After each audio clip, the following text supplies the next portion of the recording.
आवाज येत नाही.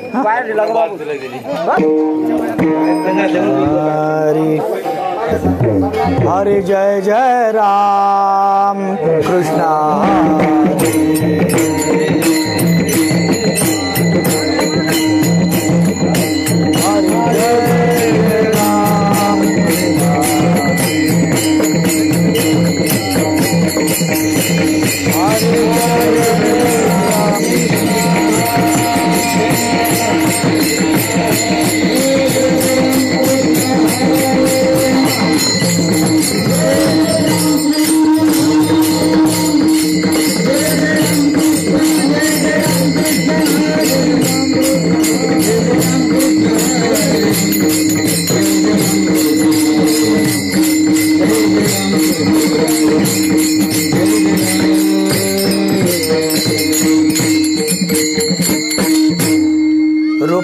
पाहता लोचने सुगंधाने साधने विठ्ठल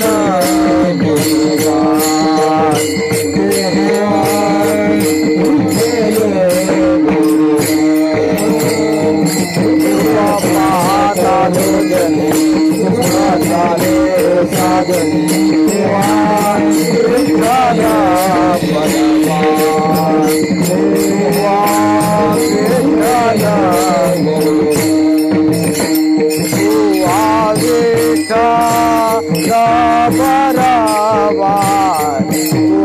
माधव परवा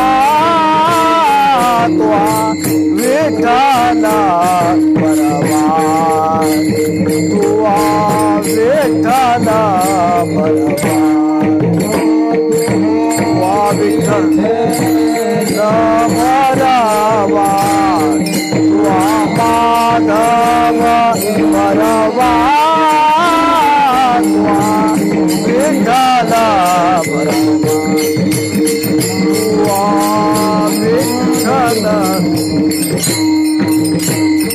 मौता सुकृताची जोडी म्हणून विठ्ठल यावरी विठ्ठल विठ्ठल परवा मौता सुकृताची जोडी विठ्ठल परवा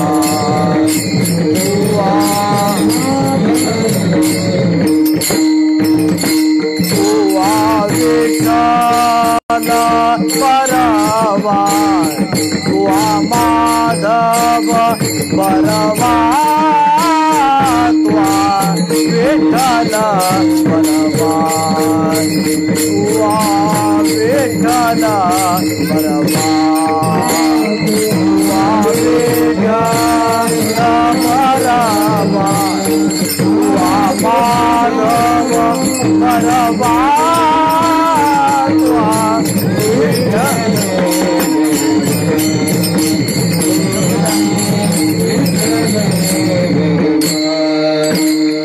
सर्वसुखाचे आगर बाप रघुमा देवीवर तुआ विठ्ठल परवा तुआ विठ्ठल परवा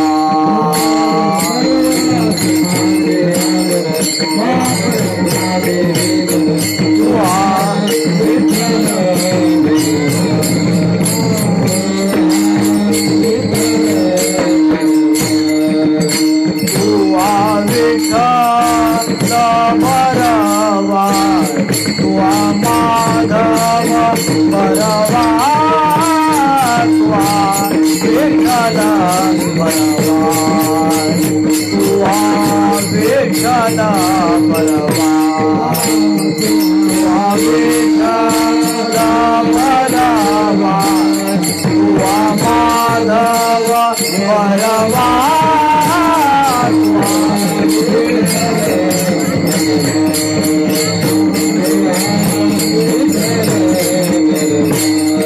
जय राम कृष्ण जय राम कृष्ण जय राम कृष्ण हरे जय राम कृष्ण राम कृष्ण हरे जय राम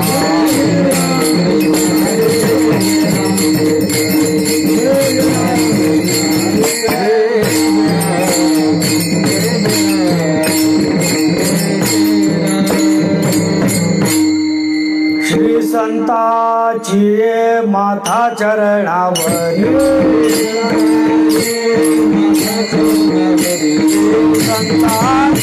माथा चरणावरी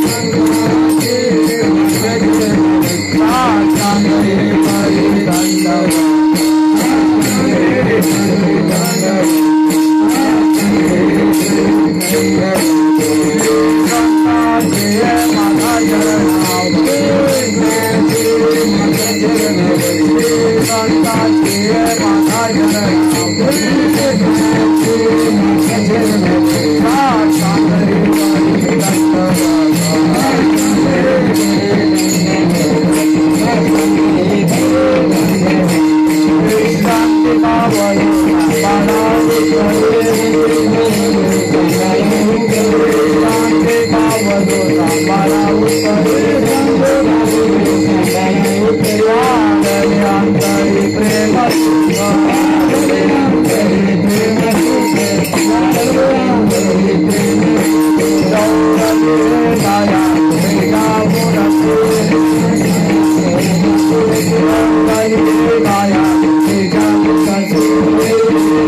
शिवाजी महाराज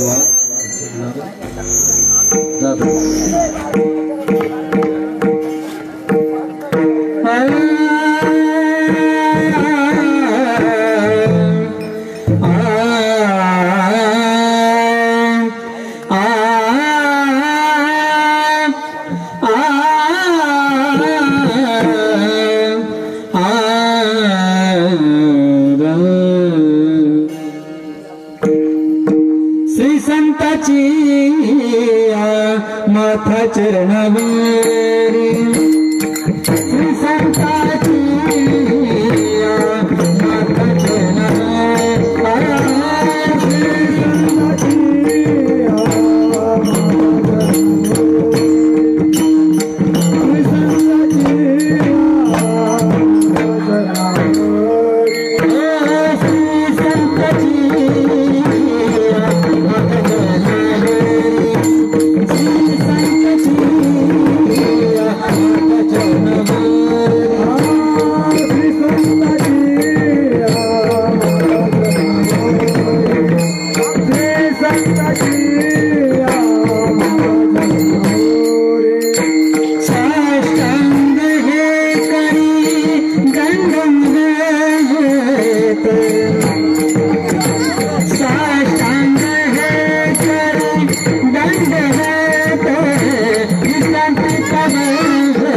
जनार्दन एकनाथ महाराज की, नरहरी श्यामराज महाराज की, आनंदी आत्मानंद रंगनाथ स्वामी महाराज, ओम ब्रह्मेश्वरानंद स्वामी महाराज, संत भगवान बाबा की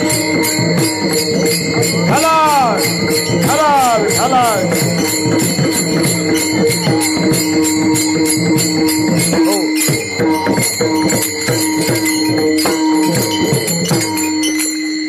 श्री संताचे माथा चरणावरी साष्टांग हे करी दंडवत, विश्रांती पावलो सांभाळा उत्तरी, वाढले अंतरी प्रेम सुख,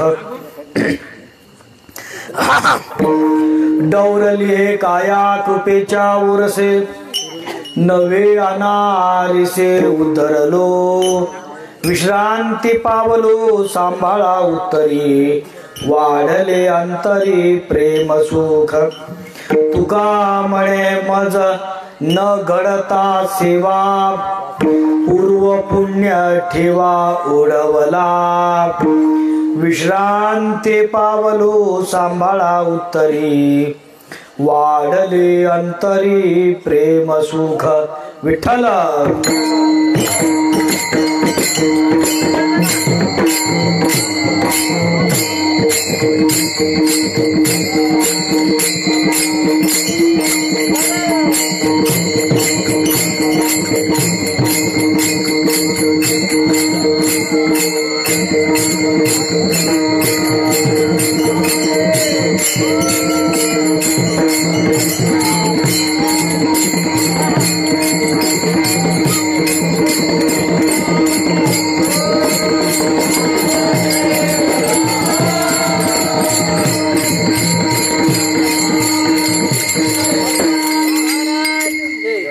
श्री संताचे माथा चरणावरी साष्टांग हे करी दंडवत, विश्रांती पावलो सांभाळा उत्तरी, वाढले अंतरी प्रेम सुख वर्णानामर्थ संधानाम रसानाम छंदसामपि मंगलानां च कर्तारौ वंदे वाणी विनायकौ वागीशायस्य वदने लक्ष्मीर्यस्य च वक्षसि यस्यास्ते हृदये संवितं लक्ष्मी नृसिंहमं भजे कल्याण धाम सानिध्यं नाभिग्राम समाश्रितम् आनंद सित्यात्मानंदं रंगनाथ सरस्वती नृसिंह विठ्ठल ज्ञात्वात्मानंद प्रदायिनं श्वासानंदात भिन्नत्व प्रत्यक् ज्योतिर्विभार वै यश सिद्धिंच दातारं भगवत्प्रेम प्रवर्षकं सर्व सौख्य प्रदायकं श्वासानंदं प्रणाम्यं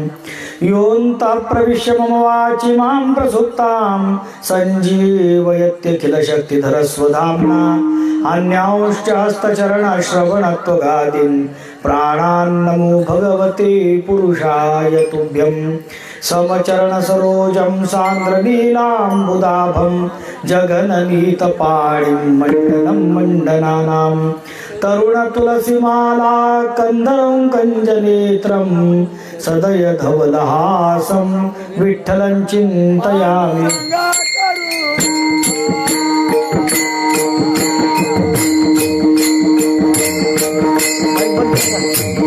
माईक बरोबर या दोघांना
ओंकार स्वरूपा सद्गुरु समर्था नाथाच्या नाथा तुझं नमो नमो ज्ञानेश्वरा निवृत्ती उदारा सोपान देवा मुक्ताबाई नमो त्रिभुवन पावनी आद्यत्रय जननी देवाची शरण शरण एकनाथा पायी माथा ठेविला नका पाहू गुणदोष झालो दास पायांचा नमो सद्गुरु तुकया ज्ञानदीपा नमो सद्गुरु सच्चिदानंद रूपा नमो सद्गुरु भक्त कल्याण मूर्ती नमो सद्गुरु भास्करा पूर्ण कीर्ती आता मज साय येथे करावे देवा करावे देवा मुने सेवा सकल गोवा तुझी सेवा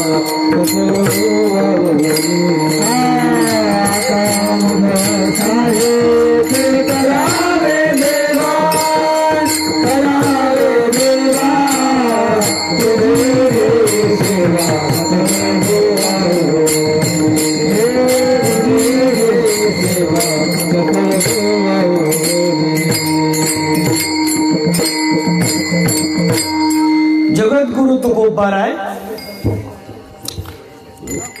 प्रस्तुत अभंगामध्ये संतांना वंदन करतात, माथा टेकवून करतात, साष्टांग नमस्कार करतात आणि दंडवतही करतात. संतांचं महत्व प्रतिपादन करणाऱ्या या अभंगामध्ये संतांपुढे फक्त नतमस्तक झालं पाहिजे आणि त्याचं कारण मीमांसा काय, त्यांच्या कृपेचं फल काय हे अभंगामध्ये विस्तृतपणे सांगितलेलं आहे. विठ्ठल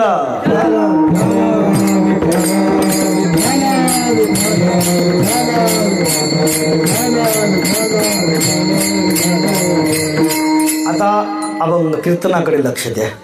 काय असतंय, आपण सगळा आनंद साजरा जो करतोय तर सगळं एकतेसाठी आहे.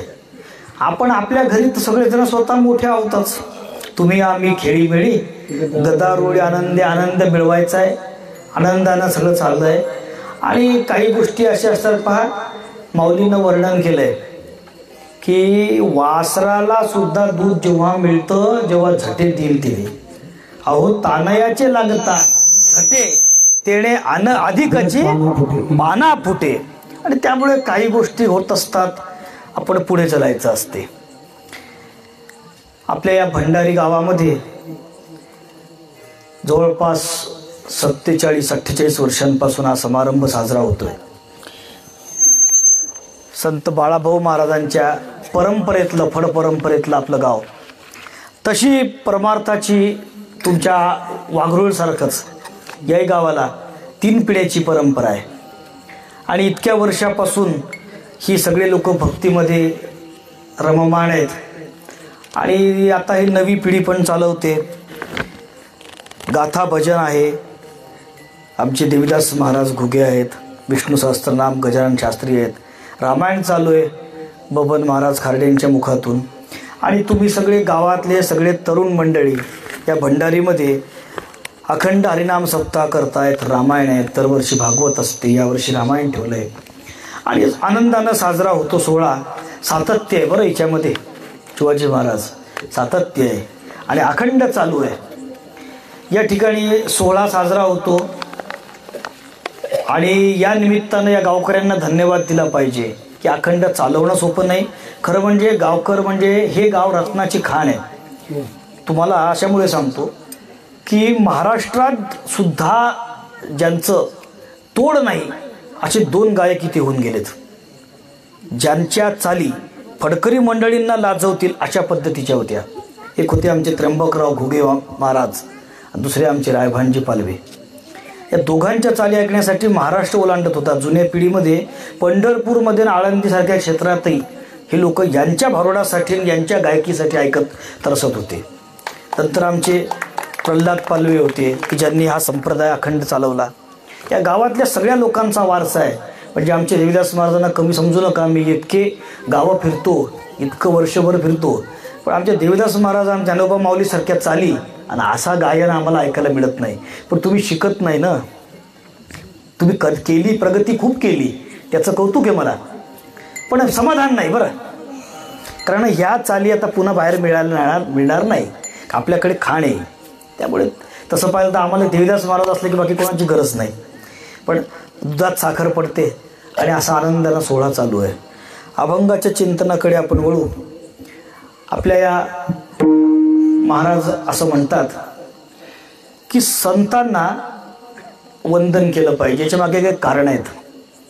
जीवनामध्ये सप्ताह का करायचा किंवा त्याच्या खोलात जाऊन आपण जे ज्या गोष्टी करतो त्या कशासाठी करतो, सुख मिळवायसाठी करतो. प्रत्येक गोष्ट, नोकरी करल, निवडणुका लढवतील, कोणी दुकान चालवेल, कोणी नोकरी करेल, कोणी दुसऱ्याला बुडवेल, कोणी स्वतः बुडेल, कोणी टोप्या फिरवतील, सगळे प्रकार करतील. कशासाठी आहे?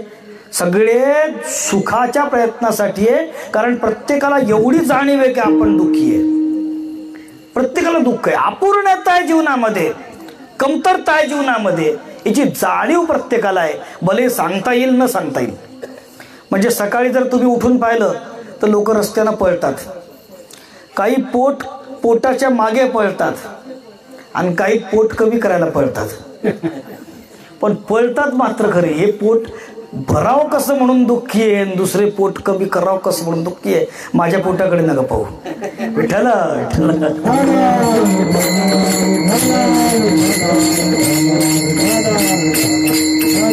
सारखंच आहे सगळ्यांच्या जीवनामध्ये.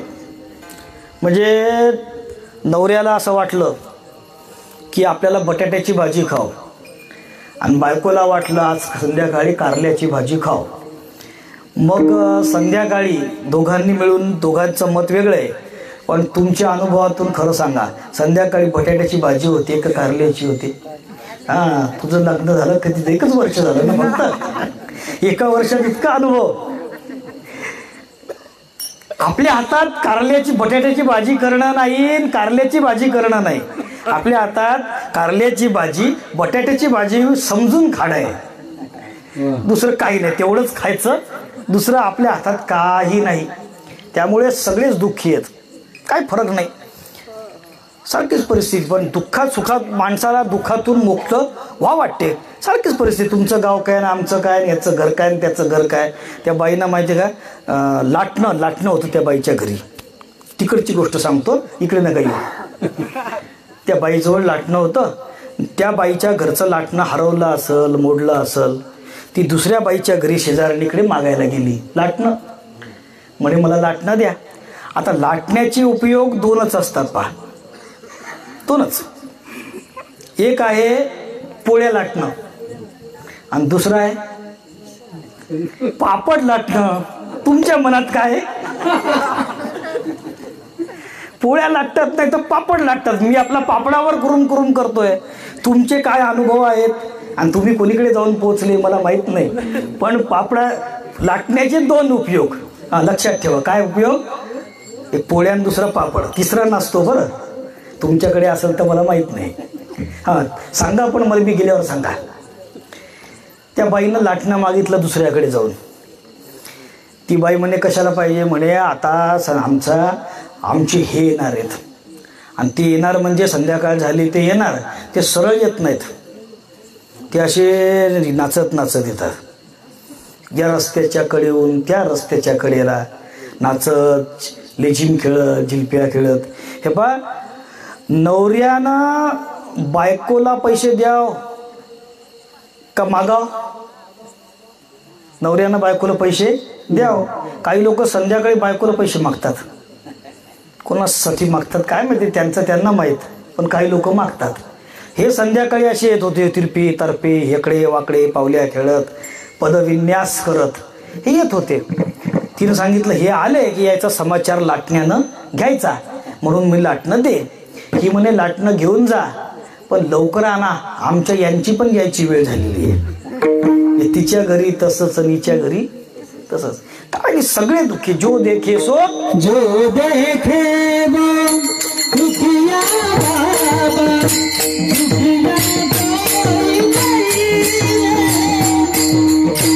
राजा दुखिया,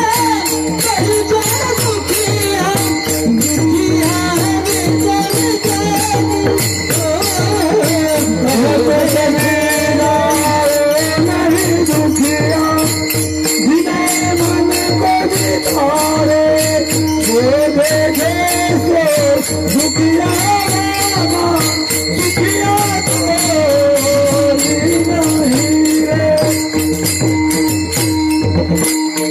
कबीर महाराज म्हणतात, जो देखे सो दुखिया बागा. जन्म दुःखम, जरा दुःखम, व्याधी दुःखम, पुन्हा पुन्हा, अंतकाले महादुःखम. तस्मात जागृती जागृती. दुःख दूर करायचं, मग करायचं असेल तर कोणाकडे जावं लागल. कोणाच्या मागे गेलं, कोणाचा आश्रय घेतला, कोणाला विचारलं. रोगी असेल तर डॉक्टरकडे जाव.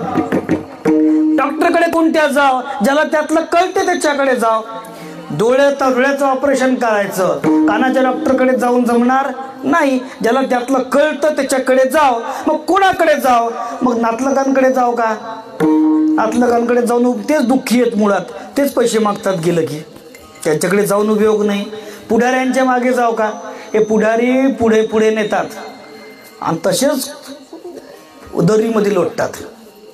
त्यांच्या मागे जाऊन उपयोग नाही. पुढे पुढे जाऊन जे आरी बनतात त्यांचं नाव पुढारी. ते म्हणतात कल्याण करतो तुमचं, आम्हाला तुम्ही मत द्या. नंतर निवडणूक होते, ते मुंबईला, आपण गावात, आणि कल्याण तिकडे भिवंडीजवळ, ते तिकडंच राहते. त्यामुळे त्यांच्या मागे जाऊन उपयोग नाही, नातलगांच्या मागे जाऊन उपयोग नाही. मग जायचं कोणाच्या मागे? मग महाराज म्हणाले मुनींच्या मागे जाऊन पाहू. मुनी लोक मुनिमुक्त झाले, भेणे गर्भवास, मुनींच्या मागे जाऊ. पण अडचण अशी आहे की त्यांच्या मागे जाण्यामध्ये उपयोग नाही. एकदा असं घडलं की भगवंताकडे दुर्वास ऋषी गेले, आणि काही ग्रंथ म्हणतात दुर्वास गेले, काही ग्रंथ म्हणतात की सनक सनंदन गेले. पण गेले ऋषी, आणि त्यांनी तिथे त्या भगवंताच्या दाराजवळ जे द्वारपाल उभे होते जय विजय, त्यांनी त्यांना अडवलं. अडवल्यावर हे रागावले आणि यांनी त्याला शाप दिला की 3 जन्म राक्षसाचे घ्यावे लागतील. आणि नंतर मग तुम्हाला कथा भाग माहिती आहे, त्यांनी 3 जन्म राक्षसाचे गेले. खरं म्हणजे त्यांचा गुन्हा काय होता हो? ते द्वारपालच होते, त्यांचं कामच ते होतं, त्यांना त्यासाठीच त्यांची अपॉइंटमेंट होती. मग त्यांना देव झोपले असताना कोणाला येऊ देऊ नको ही आज्ञा असताना हे आले. यांना ते ओळखत नव्हते, यांना त्या दोघांना यांचा अधिकार माहिती नव्हता, कारण त्यांची पात्रताच ती आहे. एखादा कमी चौथे शिकलेल्या माणसाकडून तुम्ही PhDची ग्रॅज्युएशनची अपेक्षा करता का? पण यांनी फार गंभीर शाप दिला, आणि त्या मानानं गुन्ह्याच्या मानानं शाप मोठा झाला. त्यामुळे असे मुनी पण आमच्या जवळ करण्यात अर्थ नाही. मग त्यांच्या मागे जाऊ नका, जाण्यात अर्थ नाही. मग त्याच्यापेक्षा मोठे देव, देवाच्या मागे जायचं का? देवाच्या मागे जायला हरकत नाही, बाकी सगळेच म्हणतात ज्याला तरी यारे लागे, किंवा सगळे म्हणतात या तुम्ही देवाच्या मागे या.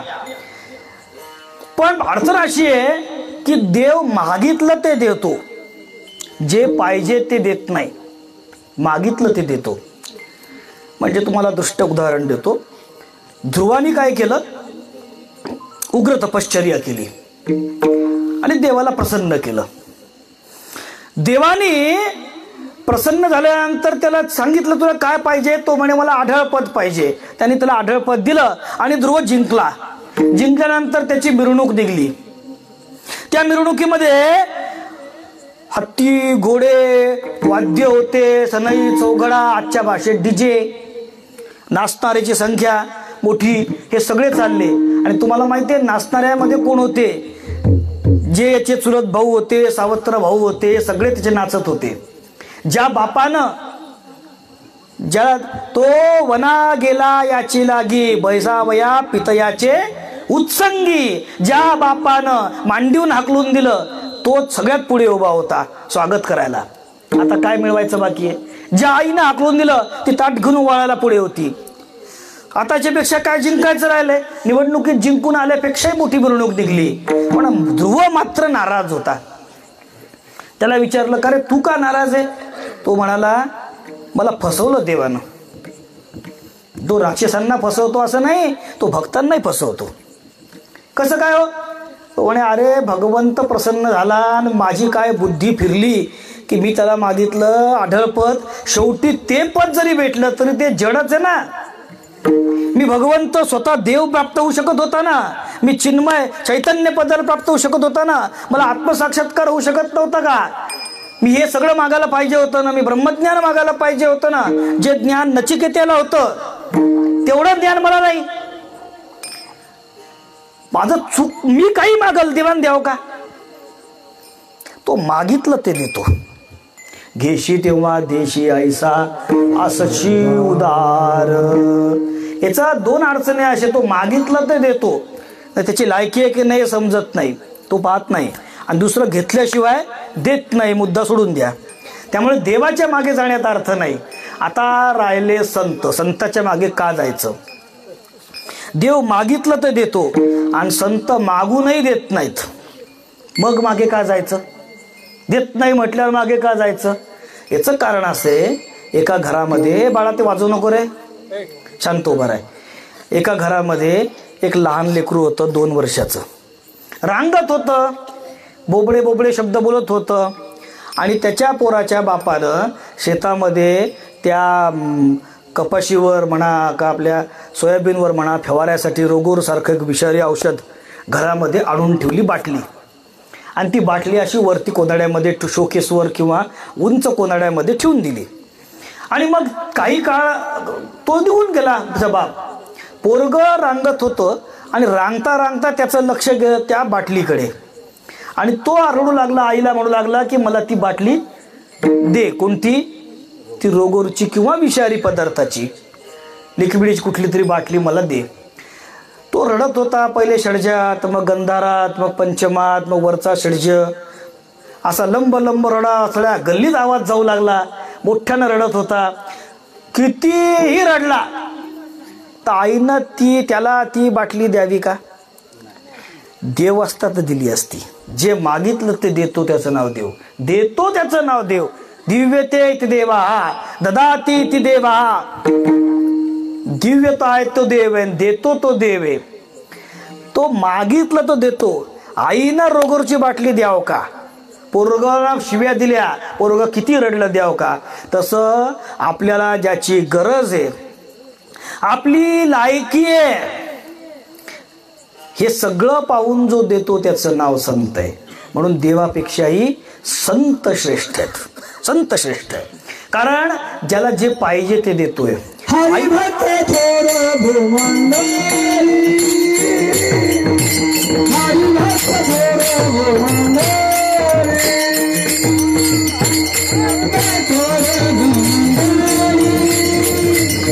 हरिभक्त थोर भूमंडळी, हरिभक्त मंदिर महावर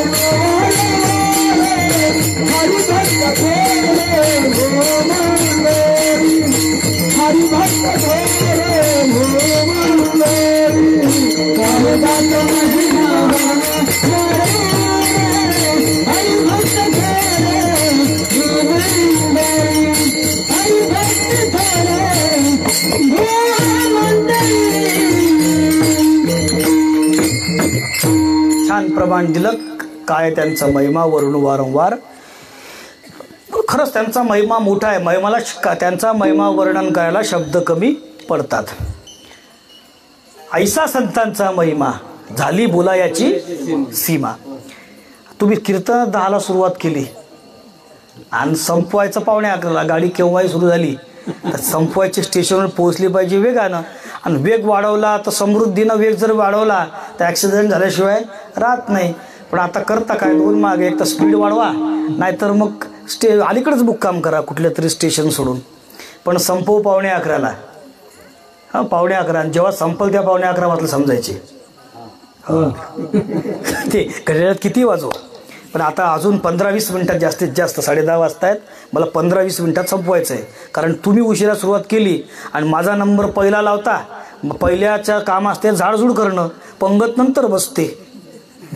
आणि पहिल्याचं काम झाडझूड करणं. त्या झाडझुडीमध्ये झाडझूड करणाऱ्याला जेवायलाच भेटत नाही. नंतर पंगत दुसऱ्या दिवशी सुरू होते. ना पहिल्या दिवशी गायक, ना वादक, ना वरण, ना भाजी, ना पोळी, ना हे, आणि सगळं नंतर मला सांगतात 8 दिवसानं काय जेवण होतं आणि काय भाजी केली ती कधी काला संपल्यावर. विठ्ठल विठ्ठल.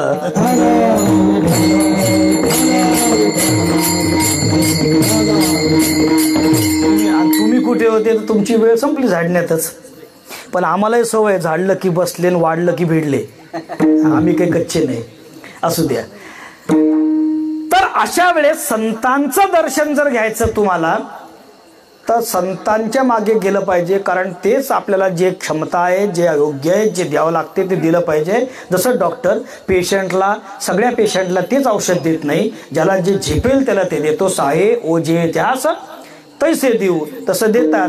मग असं जे देतात ते जे संत आहेत त्या संतांच्या बद्दलची भावना व्यक्त करताना तुकोबाराय म्हणतात की मी त्या संतांच्या चरणावर वंदन करतो. पहिल्या चरणात माता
दंडवत करायचा कोणाला त्यांचं नाव सांगत नाहीत ते श्री संताची आहे. कोणाचं नाव नाही घेत. ज्ञानेश्वर महाराज, तुकाराम महाराज, नामदेव महाराज वगैरे नाव नाही घेत. ते म्हणतात श्री संताची आहे. कारण नियम असा आहे शास्त्राचा, काही लोकांचे नाव घ्यायचे नसतात आणि काहींची नावं घ्यायची असतात. म्हणजे कोणाचं नाव नसते घ्यायचंय. शास्त्र असं म्हणते आत्मनामो गुरुर्नाम नाम अतिकृपणस्य च. स्वतःचं नाव सांगायचं नसते. स्वतःचा उल्लेख लोक आता या पत्रिकेत किंवा उल्लेख करतात. कोण मी श्रीहरी महाराज. महाराज लोक आहे ना म्हणावं, तूच म्हणतो महाराज. काही लोक असं लिहितात स्वतःच्या हातानं, स्वतःच त्याच्यावर लिहितात पूज्य. लोक तो म्हणतो मी पूज्य, लोक म्हणतात तू पूज्य.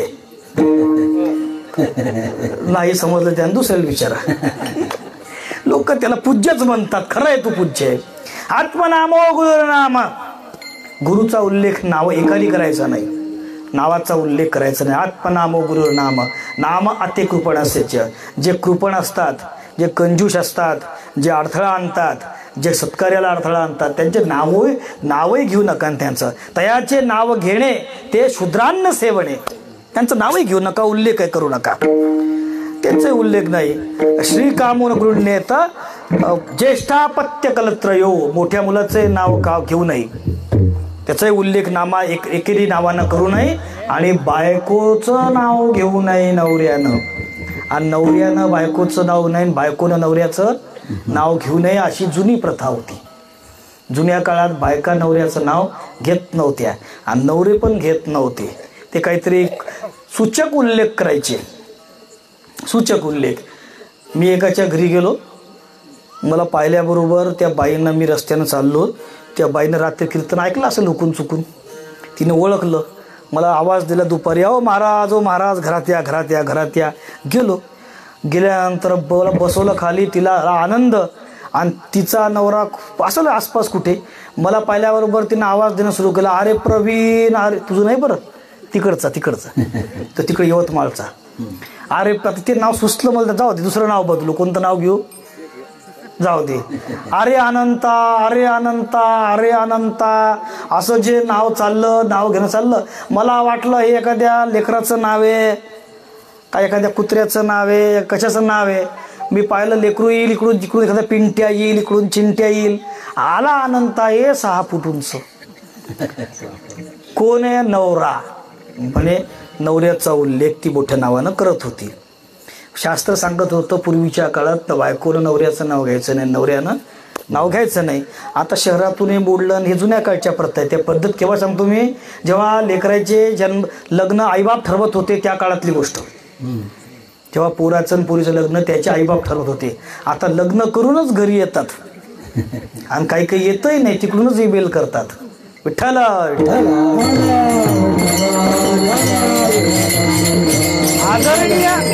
आदरणीय लोकांचं नाव घ्यायचं नाही, गुरुचं संताचा उल्लेख करायचा नाही, म्हणून त्यांच्याबद्दल उल्लेख इतकाच केला आहे की श्री संताची. श्री म्हणजे कोण? संतांकरता उल्लेख केला श्री. आणि श्री शब्दाचे 4 अर्थ सापडतात. एक आहे, पहिला अर्थ आहे श्री म्हणजे सौंदर्य, श्री म्हणजे सत्ता, श्री म्हणजे संपत्ती आणि श्री म्हणजे लक्ष्मी. श्री म्हणजे सौंदर्य, म्हणजे संत हे सौंदर्यवान असतात, संत हे सुंदर असतात असं शास्त्र म्हणतं, असं तुकाराम महाराज म्हणतात. आता कोणीकडून संत सुंदर दिसतात हो? मला सांगा. गुरुबकाखाला हात नव्हते, बरं. बाकीचे सगळे संत दिसायला काही एवढे सुंदर असल्याचा कोणाचा उल्लेख नाही. तुकोबराय सुद्धा दिसायला राकटच होते, बरं. भगवान बाबा हे राकटच होते. दिसायला सुंदर कोण आहे? बाळाभाऊ महाराज सुंदर होते बरं दिसायला. विठ्ठला विठ्ठला विठ्ठला विठ्ठला विठ्ठला. हो जाऊ द्या. ज्ञानोबारायांना पाहण्यासाठी नाथ महाराज समाधीमध्ये गेले होते, समाधीमध्ये. आणि जेव्हा समाधीत गेल्यानंतर त्यांनी जेव्हा ज्ञानेश्वर महाराजांना पाहिलं तेव्हा त्यांनी सांगितलं, ज्ञानेश्वर महाराज खूप सुंदर आहे. बरं, किती सुंदर आहे माहिती आहे का? दिव्य तेज कांती.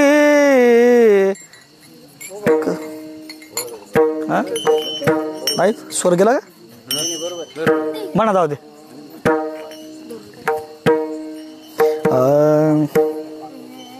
दिव्य तेज कांती प्रगटला पुतळा.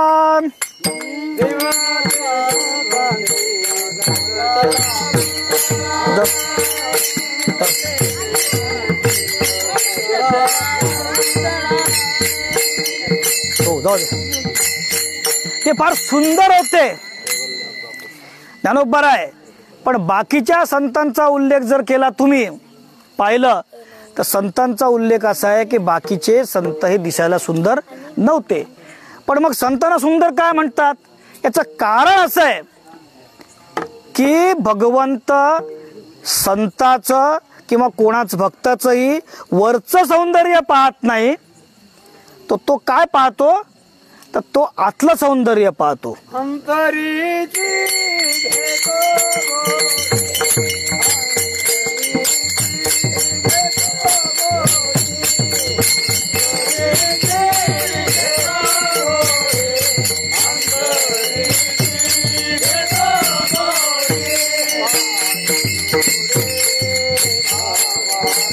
ते आहे का जनरेटर आहे का शास्त्री? लाईन येते का? लाईन येते का? नाही येत.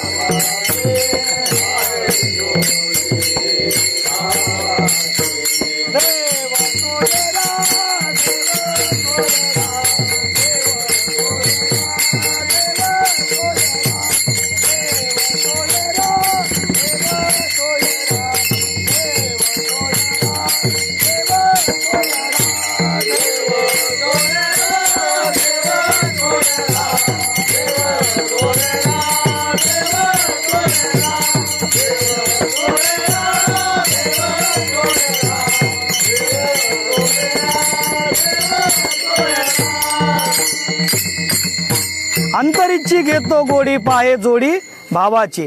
कुब्जा दासी कुठे सुंदर होती, पण भगवंत त्याच्याशी रथ झालेत. त्यामुळे सौंदर्य आतलं पाहायचं असते. सौंदर्य वेगळं असते आणि लावण्य वेगळं असते. हे पहा, एखाद्या गुलाबाचं फूल आहे आणि ते माणसाच्या दृष्टीनं, जो माणूस आहे ज्याला दृष्टी आहे, पाण्याची चव टाकण्याची कदर आहे, त्याच्या दृष्टीने ते गुलाबाचं फूल सुंदर आहे. पण ते बकरीला सुंदर दिसते का? बकरी करता ते चविष्ट आहे. त्यामुळे सौंदर्य हे आतलं पाहायचं आहे. एका माणसाला, तुला ऐकू येते का मागे? आता पुढे सरका थोडे, मी 15 मिनिटात संपवतो. अजून हा लांब बसले. एका मुलाला मुलगी आली, मुलगी दाखवायला बापानं सोयरी लग्नाला गेला, तिचा मुलाचा बाप, आणि तिकडे पाहुणे भेटले. पाहुण्याजवळ चर्चा करताना त्यांनी सोयरी करून टाकली आणि घरी येऊन सांगितलं, बाळू तुझं लग्न ठरवून आलो. बाळूनं उडीच मारली, म्हणे कसं काय लग्न ठरवलं? ठरवून आलो मी, बाप आहे तुझा. हे म्हणले, बाळू म्हणे अरे दाखवायचा कार्यक्रम नाही, बायोडाटा नाही, कांदे पोहे नाही, व्याही जेवण नाही, दाखवलं नाही, मग काही मोबाईल फोन काहीच नाही. कसं काय ठरवले? म्हणे मी ठरवलं. मग म्हणे आता मी कसं काय करायचं तुम्ही ठरवलं तर? मुलगी कशी आहे पाहू द्या. हा म्हणे बा फोटो दाखवतो. त्या मुलानं मोबाईल काढला, त्या मुलीचं नाव फेसबुकवर टाकलं, त्या मुलीचा फोटो पाहिला, ती मुलगी काळी होती. बाळू म्हणे एक तर मला न विचारता लग्न ठरवलं, मला दाखवलं नाही आणि काळी पोरगी ठरवली, मी लग्न करत नाही. त्याचा बाप म्हणे अरे बाळू मी का मूर्ख आहे का? पोरगी काळी आहे पण तिला 1 लाख रुपये पगार आहे, आता चालते म्हणे. आता चालते म्हणे. पोरगी काळी आहे पण 1 लाख पगार आहे, चालते. कारण यांना आता कशी पसंत पडली? आता तीच पोरगी याला सुंदर दिसली, कारण याचं सौंदर्याचा निकष बदलला आणि तो निकष आता पैसा बनला. तसा देवाला संताकडे बघत असताना संत हे सुंदर आहेत, कारण त्यांचा भाव, त्यांचा अंतःकरण, त्यांचे हे सुंदर असल्यामुळे तो सुंदर आहे.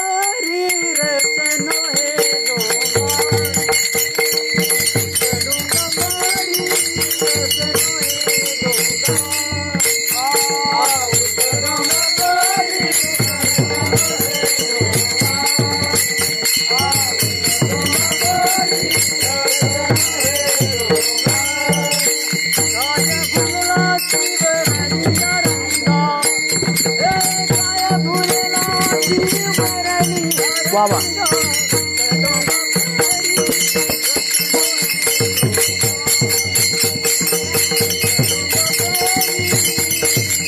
रसनो हे डोंगा परी रसनो हे डोंगा.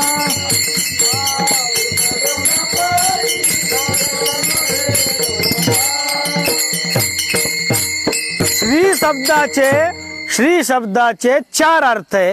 पहिला आहे सौंदर्य, संत हे सुंदर आहेत म्हणून ते श्री आहेत. दुसरा आहे सत्ता, त्यांच्याकडे सत्ता आहे. देवाकडे सत्ता आहे, संताकडे सत्ता आहे. देव काही करू शकतो, संतही काही करू शकतात. राईचा पर्वत राई, करशील तरी काय नव्हे काही. राईचा पर्वत हे कर्तुम अकर्तुम अन्यथा कर्तुम शक्ती देवाकडे. मूगंगरोति वाचालम पंगुंग लंगयते गिरिम, हे सामर्थ्य देवाकडे. का कोणतं सामर्थ्य? थाप द्यावर. उल्लंघिते पंगु गिरी मुखे करीते अनुवाद, मुखे करीते अनुवाद, मुखे करीते अनुवाद. उल्लंघिते पंगु गिरी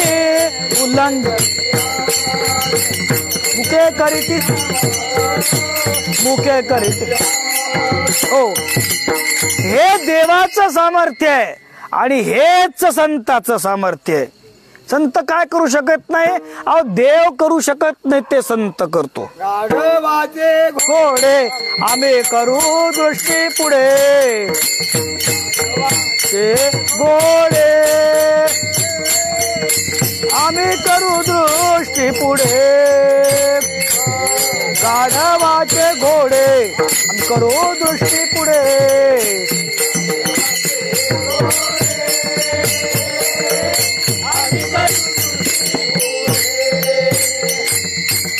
विस्तार नको म्हणून आपण थांबू. खूप उदाहरण आहेत. त्यांनी जीही निमिष मात्रे देह पलटविला, स्त्रियेचा तो केला पुरुष उभा. लिंग बदलून दावलं ज्ञानोबारायांनी. तुकोबारायाने देवाने गोकुळामध्ये नंदीचं दूध काढलं, जिवंत नंदीचं, बैलाचं दूध देवानं काढलं. आणि तुकोबारायांनी दगडाच्या नंदीचं दूध काढलं. सामर्थ्य कोणाचं जास्त आहे? म्हणून संताचं सामर्थ्य जळी दगडा सहित वया तारियल्या जैशा लाया. त्यामुळे संतांनी, संत सत्ताधारी आहेत, सत्ताधीश आहे, संत हे सौंदर्यवान आहे, संत हे संपत्तीवान आहे. संत हे संपत्तीवान म्हणजे पैशावाले आहेत. कोण? संत. आणि मग ते कस काय धरता हो? आम्ही सदैव सुडके, जवळी येता चोर धाके, पुढे चालता भिके, कुत्रे घर राखती. हा?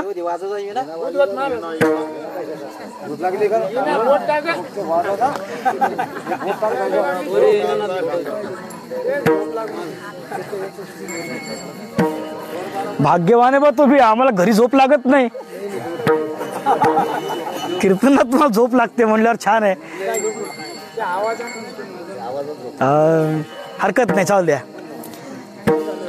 संत हे श्रीमंत आहेत हे पटणार नाही, कारण संत दिसताना सगळे गरीब आहेत. एक नाथबाबा जर सोडले तर बाकी सगळ्या संतांकडे पैसा नाही.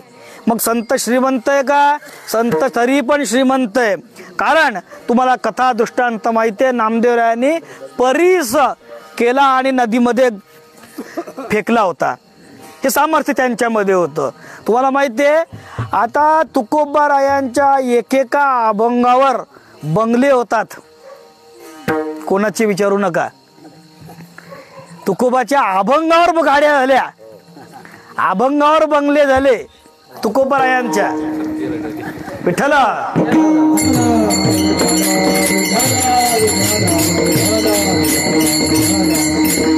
तुकोबरायांच्या अभंगावर लोकांचे बंगले झालेत. तुकोबरायांचे अभंग म्हणून गाड्या झाल्या. तर तुकोबराय किती श्रीमंत असतील. त्यामुळे तिन्ही त्रिभुवनी आम्ही वैभवाचे धनी. आम्हा घरी धन शब्दाची रत्ने पुष्कळ प्रमाण सांगता येईल. संत हे श्रीमंत आहेत आणि संत हे श्री शब्दाचा अर्थ चौथा आहे लक्ष्मी. लक्ष्मी, सगळं जग लक्ष्मीच्या मागे पळतं आणि लक्ष्मी या बाबाच्या मागे पळते, भगवान विष्णूच्या. आणि भगवान विष्णू काय करतात तर ते संताचे पाय धुतात. मग श्रीमंत कोण आहेत बघा तुम्ही. मिया लक्ष्मी डावलोनी केली परवती, फेडोनी चिंतामणी घेतला हाती, मोग ओढवले वक्षस्थळाची वाखती, चरण रजा अजून पाऊलांची मुद्रा, मी वाहे गा सुभद्रा, आपुलिया दैव समुद्रा, जतने लागी पाय लक्ष्मी चाहती, पाय लक्ष्मी चाहती.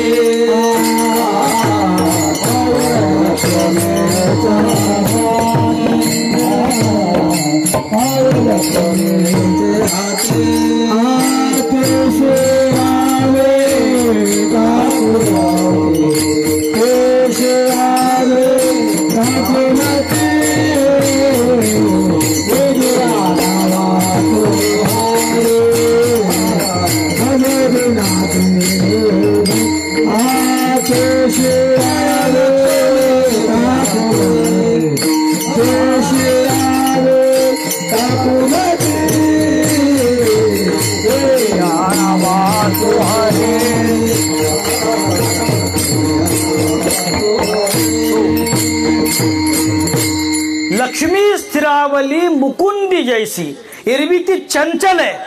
आयुर नश्यति नश्यताम प्रतिदिनम, याति क्षयम यौवनम, पश्चात यांति गता पुनर्न दिवसा, कालो जगद्भक्षका, लक्ष्मी स्तोय तरंग भंग चपला, विद्युत चलन जीवितन, तस्मा माम शरणागतन शरणगत त्वं रक्ष रक्षादुनः.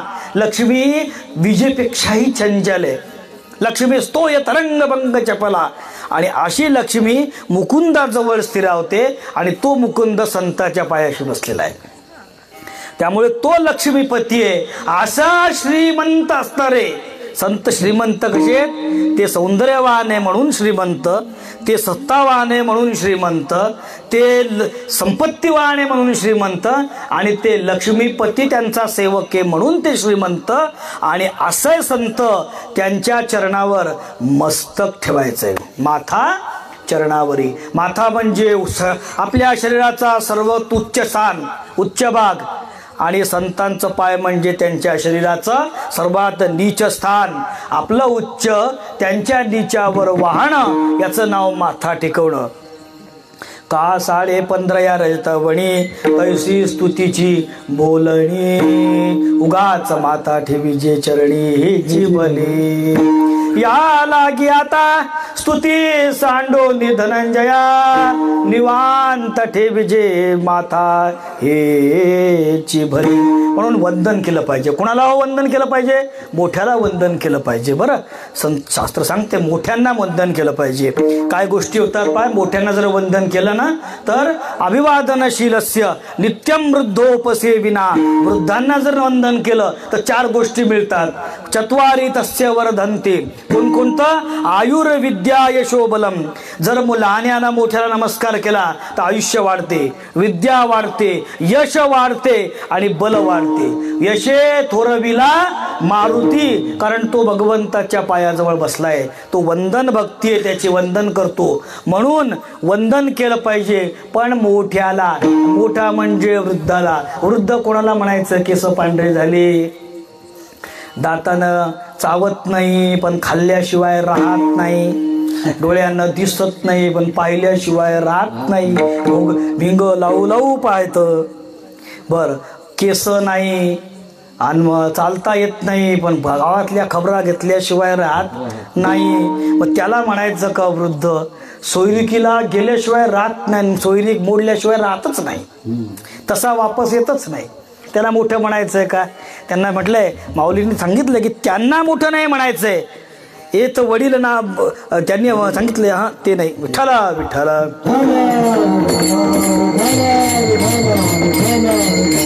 तयाचे आयुष्य दाखवते होय, बळ प्रज्ञा जिरवणे जाय, तयाचे वंदिती पाय वडील म्हणून त्यांना लोक वंदन म्हणतात. पण ज्ञानोबर आहे, त्यांना वंदन करायला वडील म्हणायला मान्य नाही, मोठे म्हणायला मान्य नाही. ते म्हणतात वडील त्यांनाच म्हणायचं. कोण? श्रुतिस्मृतींचे अर्थ आपण होईनी मूर्त, अनुष्ठाने जगा देत. वडील हे जे वेदाचे अर्थ सांगतात, जे संतांच्या शब्दाचे अर्थ समजून सांगतात, जे ज्ञान सांगतात, जे गुह्य गोष्ट उघडे करून सांगतात, त्यांना ज्येष्ठ म्हणा, त्यांना वृद्ध म्हणा, त्यांना वडील म्हणा. मग कोणी ज्ञानवृद्ध असते, कोणी तपोवृद्ध असते, कोणी वयोवृद्ध असते, कोणी अधिकारवृद्ध असते. आणि अशा वृद्धांना वंदन केलं पाहिजे. कसं? पार माथा ठेवून त्यांच्या चरणावर वंदन.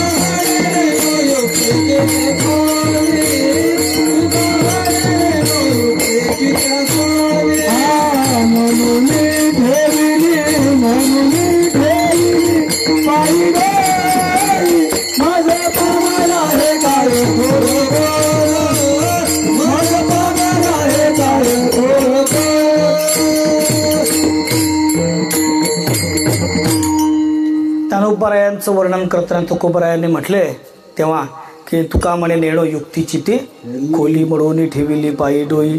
जाऊ द्या, आपल्याला वेळ कमी राहिला. श्री संताची आहे माथा चरणावरी, त्यांच्या डोक्यावर त्यांच्या पायावर माथा ठेवावा एक. इतक्यावर समाधान नाही होत. काय म्हणतात ते? साष्टांग हे करी दंडवत. साष्टांग म्हणजे 8 अंग टेकवायचे. 2 पायाचे तळवे, 2 गुडघे, 2 हात, डोकं किती झाले? 2, 4, 6 डोकं आणि हनवटी, 8 टोकायला साष्टांग. आणि याला असं वंदन करायचं, त्याला म्हणतात साष्टांग नमस्कार. गुरुला साष्टांग नमस्कार करायचा असतो, देवाला साष्टांग नमस्कार करायचा असतो. आणि मग हे करत असताना इतक्यावरही समाधान होत नाही, ते म्हणतात दंडवत करा. दंडवत म्हणजे 8 अंग नाही, पूर्ण अंग झोकून द्यायचं. जसं एखादी काठी फेकून दिली तर कशी पडते? लिंग का प्रतिमा जेठी देखत खेवोटे अंगेष्टी. लोटिली काठी लोटिली का पडिली जैसी. दंडवत दंडा परी काही उरी उरेना, काही उरी उरेना, काही उरी उरेना. दंडवत दंडा परी काही उरी उरेना, काही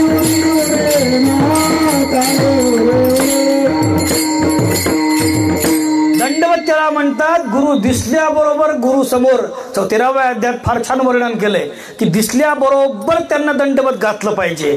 दिंडुरूच्या गावाकडून आलेला वारा हा आपण स्वीकारला पाहिजे. जेथे गुरु उभे राहतील ती माती मीच होईल, जे चरणाला उभे ठाती श्री गुरूंचे ते जेवतील तर मीच अन्न होईल, ते बसतील ते पाठ मीच होईल. हे सगळं वर्णन आचार्योपासनांच्या मध्ये सांगितलेलं आहे. असू द्या, आपला मुद्दा चालला आहे की श्री संताची माता चरणावरी साष्टांग हे करी दंडवत. अशा पद्धतीनं संत दिसले तर त्यांना दंडवत करायचंय, गुरु दिसले की त्यांना दंडवत करायचंय. आणि ते केल्यानंतर काय होते, मला विश्रांती मिळते, त्याचं फळ आहे. विश्रांती म्हणजे काय, विगत श्रांता इथे विश्रांती, ज्याच्यामुळे सगळ्या दुःखाचा परिहार होतो त्याला म्हणतात विश्रांती. मुलीला माहेरी जायला भेटणं हे मुली करता सुने करता विश्रांती आहे. तिला माहेरची बातमी लागणं हे तिच्याकरता विश्रांती आहे. मुलीला माहेरी जायला भेटलं ही विश्रांती जर असेल तर आम्हाला गुरु भेटणं संत भेटणं हीच आमच्या दृष्टीनं विश्रांती आहे. त्याला दुसरी विश्रांतीची गरज नाही. म्हणून ते म्हणतात विश्रांती पावलो, विश्रांती पावलो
भगवंताला संताला म्हणतात ते तुमच्या कृपेनं तुमच्या चरणावर मस्तक ठेवल्यामुळे, दंडवत केल्यामुळे, साष्टांग नमस्कार केल्यामुळे मला विश्रांती मिळाली. त्याला म्हणतात योग आणि दुसऱ्याला म्हणतात क्षेम. योग मिळाला पण क्षेम तू प्राप्त करून दे.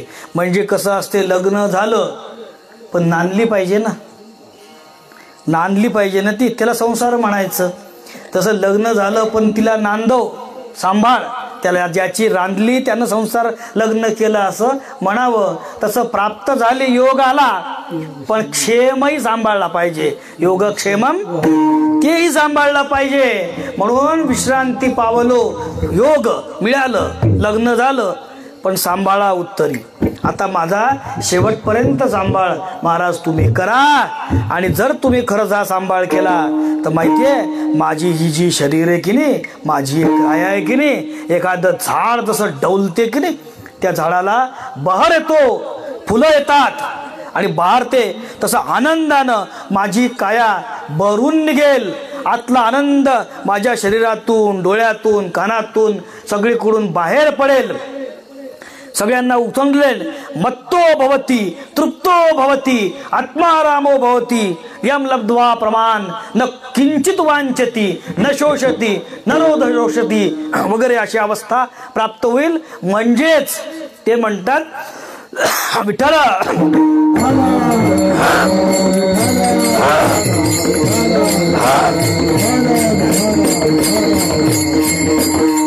डौरली हे काया कृपेच्या वरसे माझी काया ही बहरेल डौरेल तुमच्या कृपेमुळे. आणि वरसे म्हणजे वृष्टी, वृष्टी होईल तुमच्या कृपेच्या वृष्टीमुळे ही काया बहरून निघेल आणि नवे अनारिसे उद्धरलो. आता मला उद्धाराची चिंता नाही, तो तर कधीच प्राप्त झालेली आहे. मुक्ती तुका म्हणे मुक्ती परणिली नोवरी, आम्ही तर कधीच ते प्राप्त करून घेतले. कामारी ती दासी मोक्ष आम्हा घरी, कामारी ही दासी ते तर आम्ही कधीच प्राप्त केलंय. परंतु आता नवे अनारिसे उद्धरलो. विठोबा रखुमाई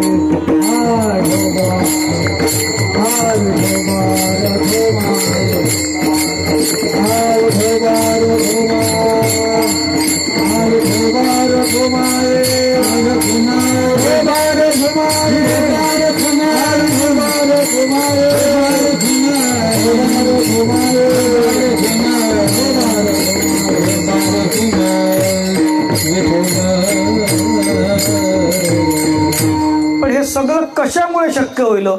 तुम्ही तर म्हणतात कुठलीही गोष्ट प्राप्त करायची असेल तर माणसाला साधना करावी लागते. निष्काम गुरुसेवा, जन्मोजन्मी जर निष्काम गुरुसेवा केली असेल, निष्काम कर्म आणि उपासना केली असेल तर परमार्थात येण्याची बुद्धी होते, कीर्तनात येण्याची इच्छा होते. आपण आपोआप नाही आलो इथे, मागा बहुता जन्मी हेची करीत आलो आम्ही. माझी या सत्यवादाचे तप वाचा केले बहुत कल्प. आपण त्यामुळे इथे येऊ शकलो. मग इथे काय करू लागते ते म्हणतात श्रवण मनन चिंतन निधिध्यासन या सगळ्या प्रक्रिया कराव्या लागतात. मग अधिकार प्राप्त होतो. मग मला दोष विक्षेप दोष, मग आवरण दोष घालवावा लागतो. मग आभानापादक आवरण असत्वापादक आवरण ही सगळी प्रक्रिया करावी लागते. त्याच्या आधी तितिक्षा श्रद्धा उपरम ह्या सगळ्या गोष्टी प्राप्त कराव्या लागतात.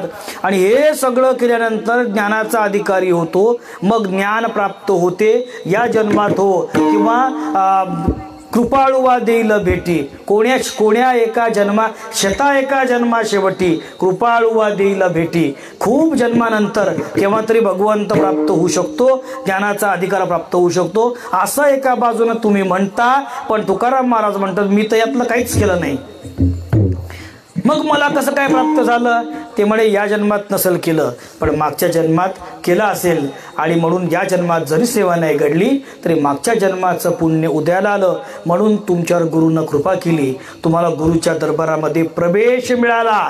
संतांनी जवळ केलं, संतांना सत्कृपा शृंगारीला बाळ कौतुके त्यांनी जवळ केलं, आपल्या मांडीवर घेतलं. हे सगळं मागच्या जन्मातलंच तपश्चर्या असली पाहिजे. ऐका चौथ्या चरणात. तुका म्हणे न जाय न घडता सेवा, तुका म्हणे न जाय न घडता सेवा, तुका म्हणे न जाय न घडता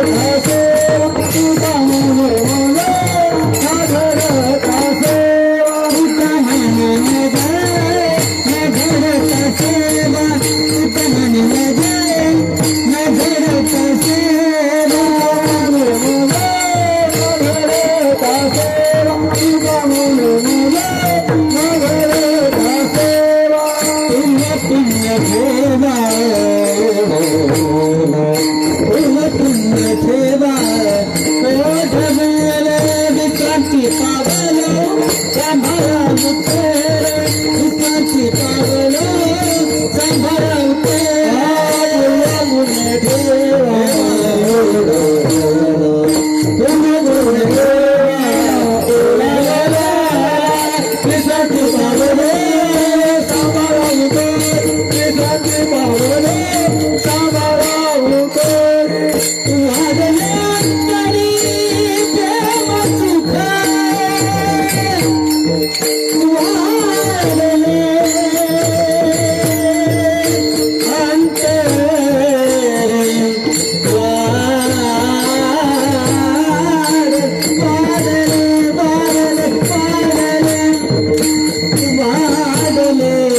देवीची कृपा आहे बा तुमच्यावर, वाघरेचे देवीची.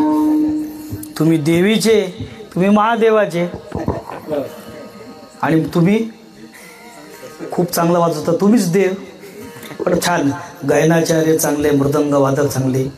या गावच्या लोकांचं नाही म्हणत मी, का ज्याचं नावातून जो सुटला तो नंतर रस्त्यात भेटला. आम्ही इथले नावं घेत नाहीत, पण तुमचे बाहेर गावचे घेतो. आणि हे गाव तर भावा आमच्या वडिलांनी हा सप्ताह सुरू केलेला आहे. वकील साहेबांनी हा सप्ताह सुरू केला. जवळपास 47 वर्षे होतात, पण टिकवला गावकऱ्यांनी, अखंडपणे चालवला आहे. आणि तिथून हा चालू आहे.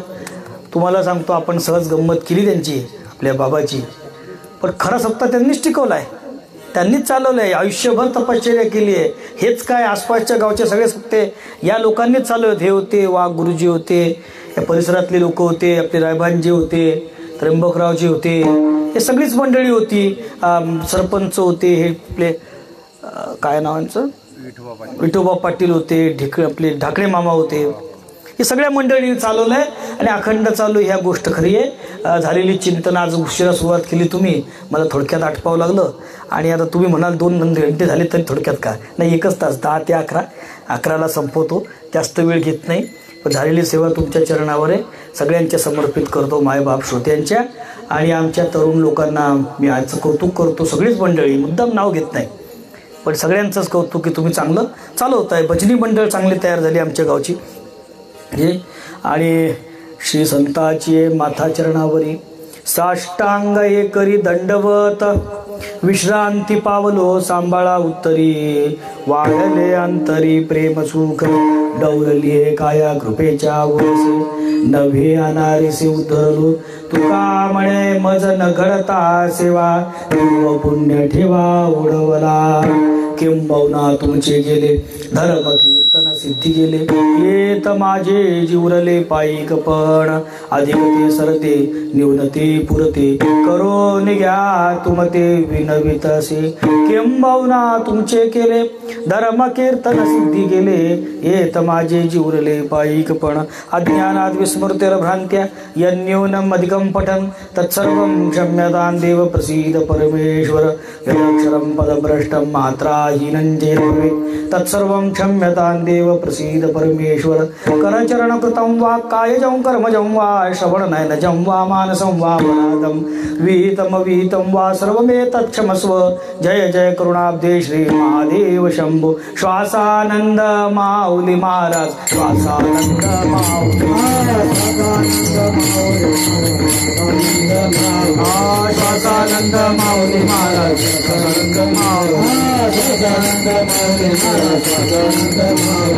श्वासानंद माऊली महाराज,